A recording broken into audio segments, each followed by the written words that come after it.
What if I told you there's a game that combines the thrill of a road trip, the stress of managing a car held together by duct tape, and the existential dread of realizing you forgot your snacks at the last gas station? That's Keep Driving. From the creators of Post Void, it's a management RPG that's equal parts nostalgic, chaotic, and oddly therapeutic. Buckle up because this is one ride you won't want to miss. Set in the early 2000s, Keep Driving is a cozy experience that captures the essence of a nostalgic road trip across the country. You play as a young adult embarking on a journey in your first car with the goal of reaching a music festival. It's a management RPG where you'll navigate procedurally generated roads, solve challenges, and make tough decisions to keep your car and your sanity intact. Along the way, you'll pick up hitchhikers, each with their own stories and side quests, adding depth to your journey. Just don't pick up the creepy guy in a black hoodie. Trust me on this one. The premise of balancing the freedom of the open road with the constant pressure of managing resources like fuel, energy, and car durability is a unique blend of relaxation and tension that kept me hooked. When I first heard about this game, I wasn't sure what to expect. A procedurally generated road trip game with turn-based combat? It sounded like someone threw Oregon Trail and Faster Than Light into a blender, but after spending hours on the open road, I can confidently say this game is unique. It's not just a game about driving, it's about survival, strategy, and the stories you create along the way. At its heart, Keep Driving is a game about managing resources, making wise decisions, and adapting to the unexpected. The procedurally generated road trip ensures that no two playthroughs are the same. You're not actively driving, instead you choose your route from a map after each stop,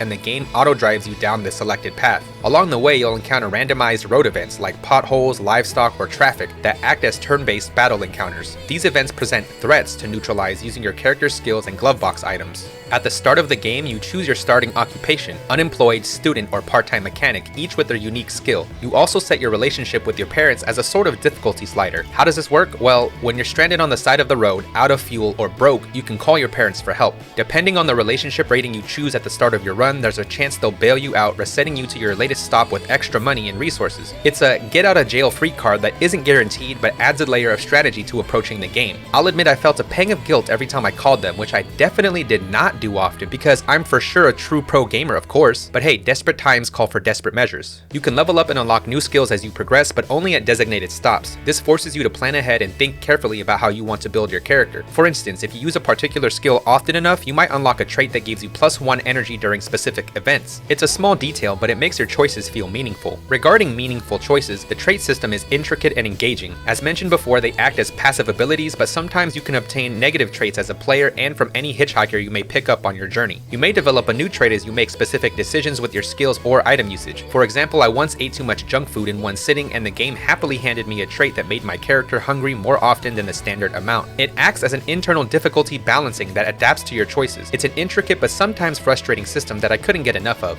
But here's where things get even more interesting. You can unlock new skill trees as you play. I started with the basic skill tree, but during one of my playthroughs, I unlocked the driving and social skill trees. This introduced skills like drive fast and slip shifting, which use car durability or gas instead of energy. It was a pleasant surprise that added another dimension to turn-based combat and resource management. Suddenly, I was more acutely aware of how much wear and tear my car could handle. Do I burn through some durability to speed past a threat, or play it safe, conserve my car's health, and use a different resource instead? It's these kinds of decisions that keep the gameplay fresh and engaging. Rest stops are also where you'll find vendors selling essential items. Eat to remove the hunger status? Grab some chips or pizza, but learn from my mistakes and remember not to eat too much junk food. Running low on energy? Pick up a coffee or an energy drink. Vendors also carry helpful items like flashlights, rope, toilet paper, and even beer, because nothing says road trip like cracking open a cold one after a long day of avoiding potholes. Just don't drink and drive. These items cost money, of course, but they can be lifesavers in a pinch. I learned this the hard way when I ignored my hunger meter and lost energy faster than I could replenish it. Lesson learned, always pack snacks. You also have a glove box that stores consumables and helpful items for use during road events. These items are crucial for managing your resources, which include fuel, energy, cash, and car durability. Different items are better suited for various situations, and figuring out the right combination feels like solving a puzzle. These decisions matter, and they add a layer of depth to the gameplay. Not everything is smooth sailing though. Debuffs and status effects can drastically drain your resources. Sometimes they feel overly punishing. I once gained the sad status effect that prevented me from getting extra turns when executing a perfect strike. This eventually caused me to take multiple hits to my fuel resource and caused me to break down, both myself emotionally and my car. Running out of fuel in the middle of nowhere or having your car break down because you neglected its durability can be frustrating. Still, it reinforces the importance of careful planning. The game doesn't hold your hand, and that's part of its charm, though it does come with a steep learning curve.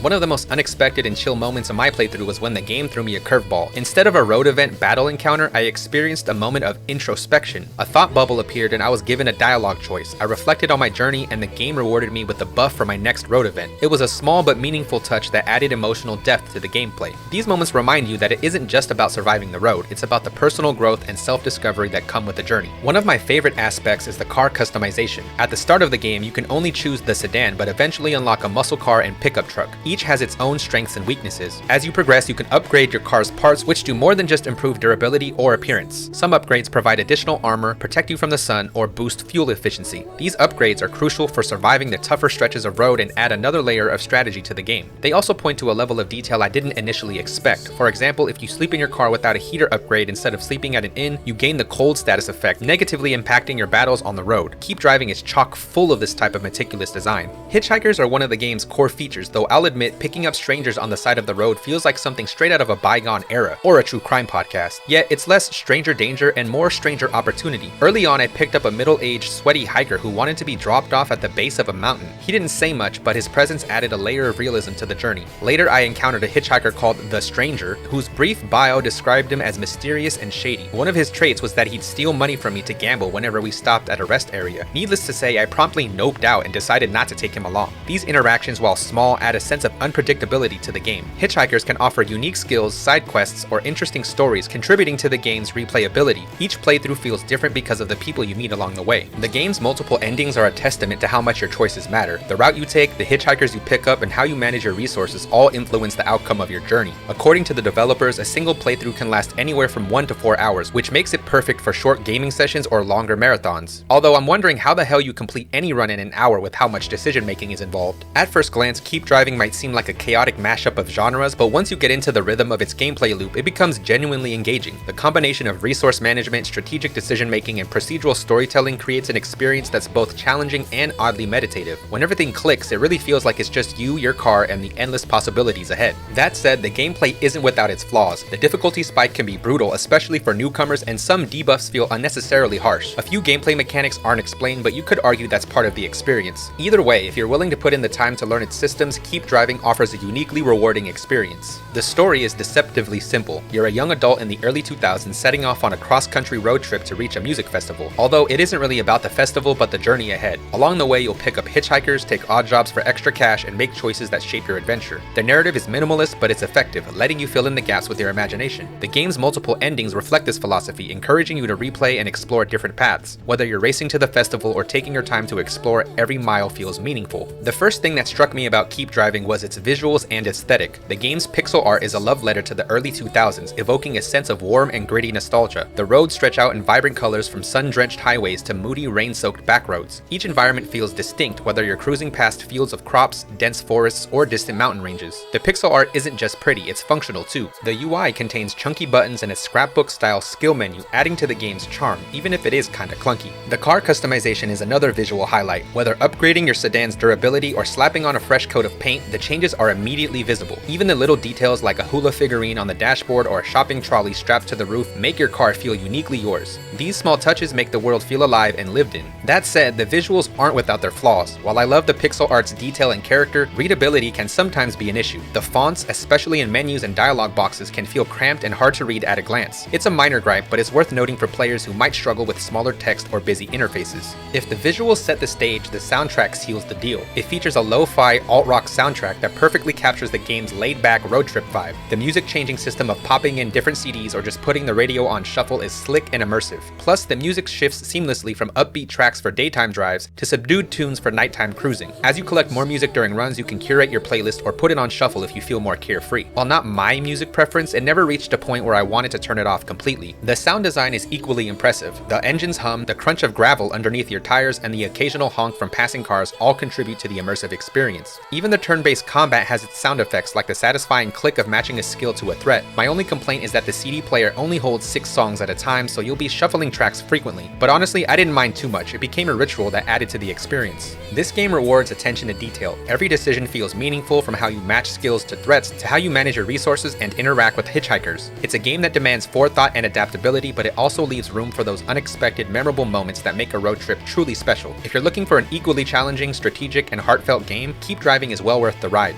This game is perfect for players who love unique narrative experiences, a quirky but fun battle system, non-traditional gameplay mechanics, pun intended, a detailed trait system, and immersive aesthetics. It's also for those who enjoy games that blend strategy with storytelling, where every choice matters and no two playthroughs playthroughs are the same. If you appreciate the beauty of a well-crafted indie game and the passion of developers who pour their hearts into every pixel, Keep Driving is a journey you won't want to miss. And hey, if nothing else, it's a great way to live out your road trip fantasies without dealing with actual car maintenance. Because let's be real, I can barely remember to check my oil in real life. That's it for now. If you enjoyed the video, please give it a like, maybe subscribe, and comment below if this game interests you or makes you want to go on a road trip. Alright, peace out everyone.